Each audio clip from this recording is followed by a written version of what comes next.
O Pantera retornou e inclusive já fez 2 shows aqui no Brasil que foram muito aclamados pelo público e pela mídia especializada. Nesse retorno, além dos membros clássicos Phil Anselmo e Rex Brown, que não pôde vir para os shows do Brasil devido a ter contraído Covid, a banda adiciona ao seu line-up o Zakk Wylde na guitarra e o Charlie Benant na bateria. Mas o vídeo de hoje não é para falar sobre o retorno do Pantera, sobre isso todo mundo já está sabendo. Mas vocês sabem como é que a formação clássica da banda se separou?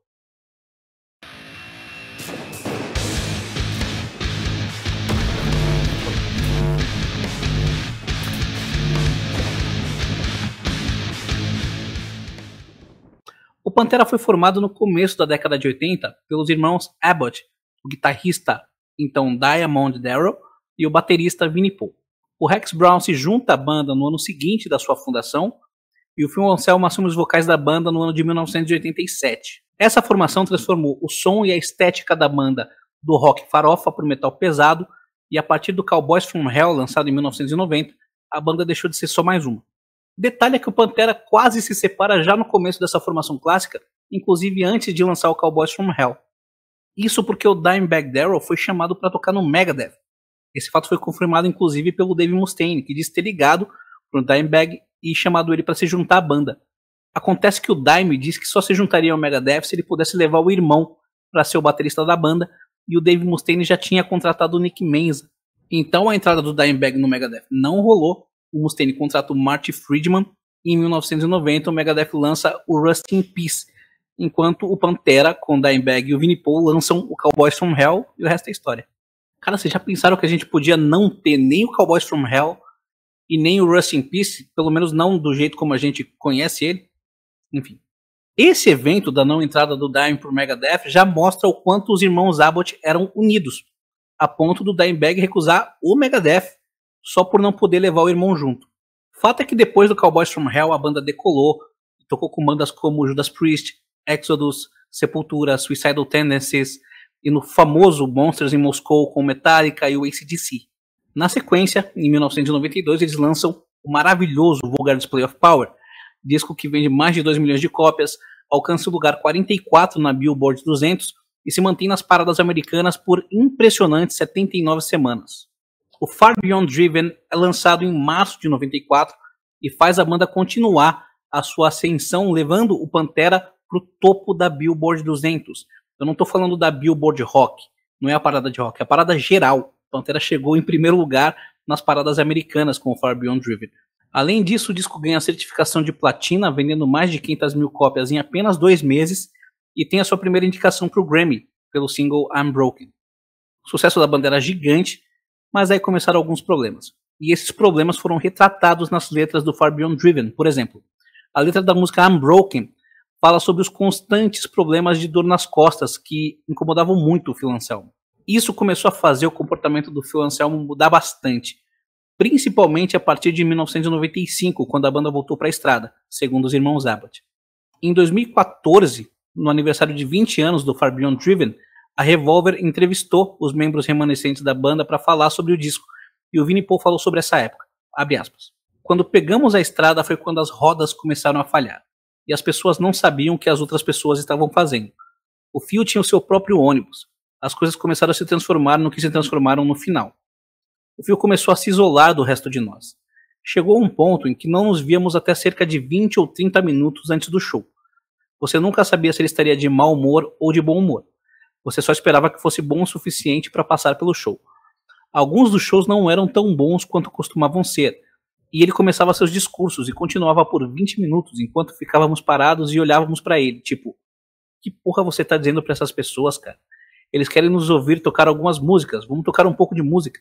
Inicialmente, os irmãos Abbott acharam que essa mudança de comportamento do Phil Anselmo se deu por conta dele não saber lidar com o sucesso repentino que havia atingido a banda. Então eles ficaram sabendo sobre esses problemas nas costas. Em entrevista para Loyola University em 2009, o Phil fala sobre isso. Aspas. Quando o disco chegou no primeiro lugar, eu fiquei aterrorizado. Não me levem a mal, eu estava muito feliz. Naquele momento eu havia retornado do médico depois de fazer minha segunda ressonância e descobri que tinha 2 discos da costela destruídos. Agora, para ser o Superman que a mídia fez de mim, eu precisava acabar com aquela dor. Então eu comecei a usar analgésicos e relaxantes musculares. Eventualmente, você sobe a montanha dos analgésicos, porque eles mentem para você. Eles ampliam a lesão. Daqui a pouco vocês vão saber o que ele quis dizer com sobe a montanha dos analgésicos. Para aliviar as dores, além dos analgésicos e relaxantes musculares, o Phil começou a beber muito, e isso começou a comprometer as performances dele no palco. Quem também bebia muito eram os irmãos Abbott, o Vinnie Paul e o Dimebag Darrell. Eles eram vistos como os reis da bebedeira entre as bandas de rock e metal da época. Inclusive você pode encontrar no Google, na internet, algumas declarações do baixista do Nickelback ou do Scott Ian, do Anthrax, falando como eles eram os maiores beberrões da cena naquela época. Sobre o problema nas costas do Phil, uma cirurgia podia resolver isso, mas também ia deixar ele de longe dos palcos por muito tempo por conta da recuperação. O Phil se recusa a fazer a cirurgia para continuar em turnê, mas as dores não param de incomodar. Então ele sobe a montanha dos analgésicos e passa a usar heroína para tentar aliviar as dores. Se apenas bebendo o comportamento do Phil já tinha mudado, se viciando em heroína então as coisas iam ficar bem piores. O Phil começa a gerar problemas para o Pantera por conta de algumas declarações que ele dá em shows. Por exemplo, em um show em Montreal ele diz, abre aspas, a música rap advoga o assassinato de pessoas brancas, fecha aspas. Isso obviamente gerou uma série de acusações de racismo, que foram negadas pelo Phil, que se desculpou e disse que estava bêbado quando ele disse isso. Tá bom.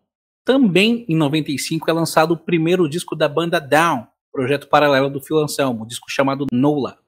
E essa estreia é muito boa, eles estreiam no lugar 57 da Billboard 200. Mas depois disso, a Down entra num hiato e o Phil volta a se dedicar ao Pantera, que já estava compondo as músicas para o seu próximo disco, The Great Southern Trendkill, que é lançado em maio de 1996. Um outro indicativo de que as coisas não iam bem no Pantera é o fato de que o Phil Anselmo gravou os vocais do The Great Southern Trendkill separado da banda. Ele gravou os vocais no estúdio do Trent Reznor, do Nine Inch Nails, em New Orleans, enquanto o resto da banda gravou as suas partes em Dallas. A banda continua fazendo muito sucesso, o disco estreia no 4º lugar da Billboard 200 e a música Suicide Note Parte 1 recebe uma indicação para o Grammy. Em julho de 1996, o Phil tem uma overdose no camarim, 1 hora depois de um show que a banda fez no Texas. Segundo relatos, o coração do Phil parou de bater por aproximadamente 5 minutos, mas ele voltou à vida. O Phil admitiu o uso de heroína no dia seguinte, se desculpou com a banda, com os fãs, e disse que ia parar de usar drogas. Segundo a Rita Henning, namorada do Dimebag Darrell na época, essa revelação de uso de heroína foi uma surpresa para os dois irmãos, tanto para o Dimebag quanto para o Vinnie Paul. Nos anos seguintes, a banda seguiu nesse clima meio ruim, com o Rex posteriormente se juntando ao Phil no seu ônibus, deixando a banda separada, com 2 membros da banda em cada ônibus. Eles continuaram tocando em grandes festivais, como o Ozzfest, e em 1997 eles gravam o Official Live, que é o único disco ao vivo da banda, que é ótimo, inclusive. Nesse meio tempo, o Phil ele se envolve em uma série de projetos paralelos, em alguns usando o nome de Anton Crowley, uma mistura de Anton LaVey, fundador da Igreja de Satã, com Aleister Crowley. Usando esse nome, ele participou da banda de black metal Viking Crown e tocou guitarra no disco Holocausto de la Morte, da banda Necrofagia. Ele também grava algumas músicas com a banda de black metal Avon. Dizem os rumores que os irmãos Abbott não gostavam nem um pouco de ver o Phil se envolvendo em tantos projetos fora do Pantera. Mas os próprios irmãos Abbott, junto com o Rex Brown, também se envolveram em um projeto paralelo. Se trata do projeto Rebel Meets Rebel, com o David Allan Coe, mas era bem projeto paralelo mesmo. O disco foi gravado entre 99 e 2003 e só foi ser lançado em 2006. O Pantera volta para o estúdio em 1999 e grava o ótimo Reinventing the Steel, lançado em março de 2000.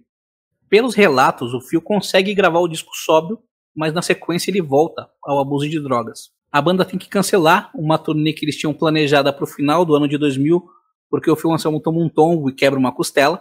Então a banda volta para a estrada em 2001, ano em que toca até o show que eles realizam no dia 28 de agosto, no Japão.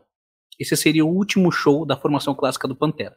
A banda ainda tinha uma turnê programada para a Europa, mas ela foi cancelada por conta dos atentados de 11 de setembro. O plano do Pantera era voltar para o estúdio e gravar um novo disco no final de 2002, mas isso nunca acontece. Pelo contrário, a partir de 2002 começam os eventos que vão separar a formação clássica da banda. Em março de 2002, a banda Down lança o seu segundo disco de estúdio, dessa vez contando com Rex Brown no baixo. E em maio de 2002, o Phil lança o primeiro disco de um outro projeto paralelo, a Superjoint Ritual. A partir daí, ele começa a fazer shows com essas duas bandas. A banda Down, inclusive, toca na edição do Ozzfest, de agosto de 2002. Segundo os irmãos Abbott, nesses shows que o Phil faz, tanto com a Down quanto com a Superjoint Ritual, ele começa a dar uma série de declarações negativas, criticando o Pantera e os irmãos Abbott, o Vinnie e o Dimebag. Enquanto o Phil e o Rex faziam esses shows, os irmãos Abbott esperavam e tentavam fazer contato com o Phil inúmeras vezes, sem sucesso. Até que em determinado momento eles cansaram de esperar e em janeiro de 2003 eles anunciaram a criação da banda New Found Power, que mais tarde mudaria o nome para Damageplan. Quando a banda New Found Power é anunciada, perguntado sobre o futuro do Pantera, o Dimebag Darrell diz o seguinte, abre aspas, é muito estranho, mas essa é a verdade clara e honesta. O Phil e o Rex nos deixaram esperando e não nos deixaram saber suas intenções ou planos futuros. Nesses últimos 20 anos, meu irmão Vinnie e eu colocamos nosso coração e alma no Pantera, e nunca pensamos que essa situação aconteceria conosco. Até agora eu achava com certeza que teríamos feito um outro álbum, mas eles não parecem se importarem como isso afeta Vinnie e eu, ou a equipe de Rhodes, ou acima de tudo, todos os fãs do Pantera, que têm sido incrivelmente bons para nós por tanto tempo. Fizemos várias tentativas de falar com esses caras e eles continuam nos deixando de fora. Essa não é uma situação que criamos, é uma situação a qual fomos forçados. Phil Anselmo fala sobre essa falta de comunicação em uma entrevista que ele dá em dezembro de 2004. Abre aspas. Bem, eles também têm telefones, e eles não estavam se comunicando comigo. O meio de comunicação deles era através de outras pessoas, então eles enviavam a garota de recados para me ligar e ver onde eu estava. Isso foi bastante ofensivo, então eu não joguei aquele jogo. E o tempo passou, e eu não deixo o tempo passar. Eu tenho que fazer alguma coisa, eu não posso sentar a minha bunda e não fazer nada.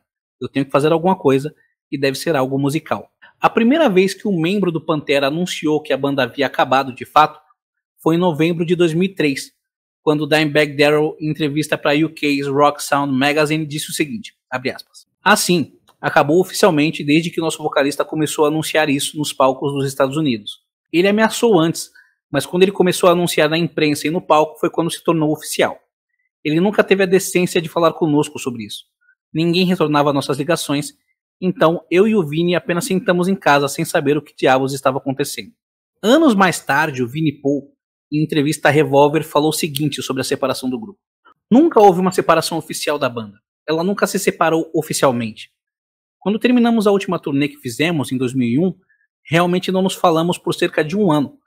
E então a coisa do Phil com a Superjoint ia a todo vapor. Então ele fez essa outra parada com a Down. E aí ele toca no Ozzfest. E as pessoas da multidão obviamente vão gritar Pantera.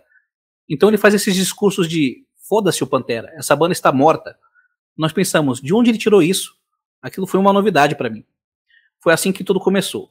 Tentamos entrar em contato com o cara, o Daim procurou o cara várias vezes pessoalmente. Depois de cerca de 1 ano e 8 meses ou algo assim, eu e o Daim apenas dissemos, sabe de uma coisa? Acho que não temos mais uma banda, cara. É melhor a gente começar a fazer alguma coisa se a gente quiser fazer rock and roll.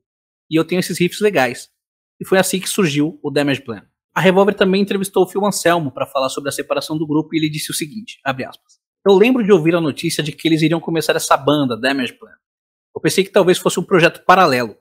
Nunca em meus sonhos mais loucos pensei que o Pantera estava perdido. Lembro-me de ligar pro Vinnie Paul, e ele expressou como o Dimebag estava chateado comigo. Então eu disse, porra, eu tenho que ligar para esse cara. Com certeza ele está um pouco irritado comigo. Eu perguntei a ele, bem, o que há com essa coisa do Damageplan? E ele disse, bem, é nessa direção que estamos indo, cara. Então eu disse, vamos lá, cara, podemos manter o Pantera funcionando. Eu acho que ele não estava comprando nada disso. Não posso culpá-lo. Em retrospectiva, eu entendo totalmente de onde isso vem. Eu entendo, cara. Me arrependo das coisas que disse.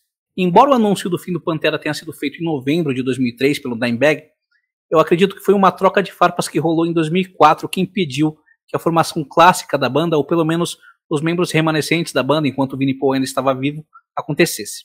Por exemplo, em uma entrevista para a MTV em janeiro de 2004, o entrevistador da MTV diz o seguinte: o Phil Anselmo diz que deseja sorte para vocês e que ama vocês. Vocês têm intuito de falar com ele ou com o Rex Brown em algum momento?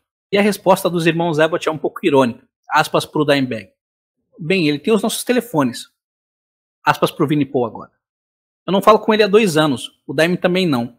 Depende da entrevista que você está lendo e depende do estado de sedação na qual o Phil está.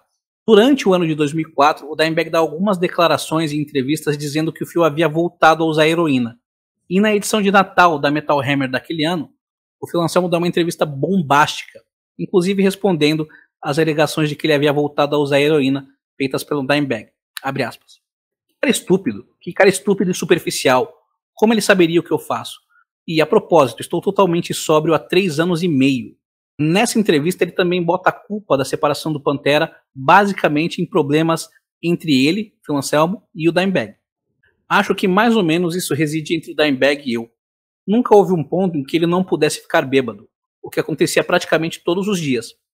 E agora estou ouvindo que está pior do que nunca. Ele me atacava verbalmente. Apenas sabendo que ele era muito menor do que eu poderia matá-lo como um pedaço de vapor. Você sabe? Ele se transformaria em vapor. Seu queixo, pelo menos, se eu batesse nele. E ele sabe disso. O mundo deveria saber disso. Então, fisicamente, é claro, ele merece ser espancado severamente. Mas é claro, isso é criminoso e eu não vou fazer tal coisa. Sério, eu apenas deixei ele tagarelando. Eu me cansei disso muito rapidamente. E sempre que surgia, como aconteceu hoje, eu apenas optei por desejar-lhe sorte. E com toda a franqueza, eu realmente gostaria que eles fossem homens, o que é muito difícil para eles, imaginando que moraram na casa da sua mãe até os 30 anos de idade. Em comparação, eu estava nas ruas, por opção, aos 15 anos, morando em qualquer lugar que pudesse, mas vivendo com sucesso, através da minha vontade. Na entrevista, o Phil ainda respondeu o porquê da amizade dele com o Dimebag ter estremecido tanto. Abre aspas. Eu acho que há muito dentro do Darryl. Pelo que vi do Dimebag no passado, ele teve uma grande tragédia em sua família. E claro, essa também é a família do Vini. Aqui ele se refere ao fato do Vini e do Dimebag terem perdido a mãe durante as gravações do Reinventing the Steel. Acho que eles nunca tiveram tempo para realmente se curar disso. A raiva e o ódio e as noites bêbadas de apenas gritar na minha cara, comigo sentado e engolindo aquilo, e segurando minhas 2 mãos apenas para não bater no cara, eu me cansei disso. Eu estava cansado de ser o seu pelourinho, sabe? E eu apenas educadamente, ou não, me retirei. Eu usei a expressão pelourinho para traduzir a expressão que ele usa, whipping post, que é basicamente um poste no qual você amarra alguém para espancar ele. Nessa entrevista, o Phil também responde sobre a possibilidade de uma reunião do Pantera. Abre aspas. Seria necessário um grande exame de consciência. Seria necessária muita negociação e veremos. No final, é o que é mais importante para os fãs. A verdade é que, embora tenham inúmeras qualidades, nem a Down, nem a Superjoint Ritual, nem o Damage Plan tinham o poder do Pantera. Em entrevista ao canal Landry Audio, em fevereiro de 2020, o Bobby Tongs, que era um dos melhores amigos do Dimebag e que viajava com o Pantera e com o Damage Plan para gravar os shows da banda em vídeo, relatou que a última vez que ele viu o Dimebag foi em novembro de 2004, e naquela conversa o Dimebag relatou para ele que depois da turnê do Damage Plan, que terminaria em dezembro daquele ano, o plano dele era fazer uma reunião do Pantera em 2005, custe o que custasse. Acontece que no dia 8 de dezembro de 2004, após iniciar um show da Damage Plan em Columbus, Ohio, o Dimebag Darrell foi assassinado a tiros por um fã que invadiu o palco e o baleou, colocando fim a qualquer possibilidade dessa reunião acontecer. Logo após o assassinato do Dime, o Phil postou um vídeo super emocionado, dizendo o quanto amava ele e o irmão Vinnie Paul, e dizendo que a mídia havia destruído o Pantera. Do outro lado, o Vinnie Paul e a família proibiram o Phil de ir no enterro do Dimebag, e o Vinnie sempre culpou o Phil Anselmo pelo assassinato do Dime por conta da declaração dele de que o Dime devia ser espancado severamente. Acontece que o Nathan Gale, assassino do Dimebag Darrell, já havia tentado invadir o palco do Damage Plan em abril de 2004. Isso antes daquela entrevista polêmica do Phil Anselmo ser feita. Isso aconteceu em Cincinnati. O Nathan tentou invadir o palco da Damage Plan, mas foi contido e retirado pelos seguranças e a banda continuou tocando normalmente. O Gale acabou gerando, com essa tentativa de invasão de palco, um prejuízo de $1.800 em equipamentos da banda. Mas a banda não quis prestar queixa porque, como ela já tinha saído de Cincinnati depois do show, ela não quis voltar só para fazer isso.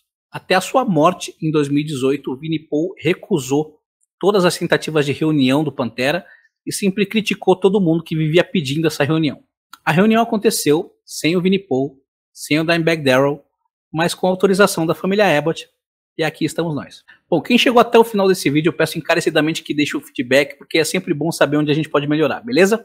Se você gostou do vídeo, deixa o like, não se esquece de se inscrever no canal, ativar as notificações, nos seguir nas redes sociais. E como esse trabalho é feito de maneira independente, se você quiser e puder, contribua com o nosso trabalho via Pix. Qualquer valor eu já agradeço imensamente. Tranquilo? Até os próximos vídeos e falou!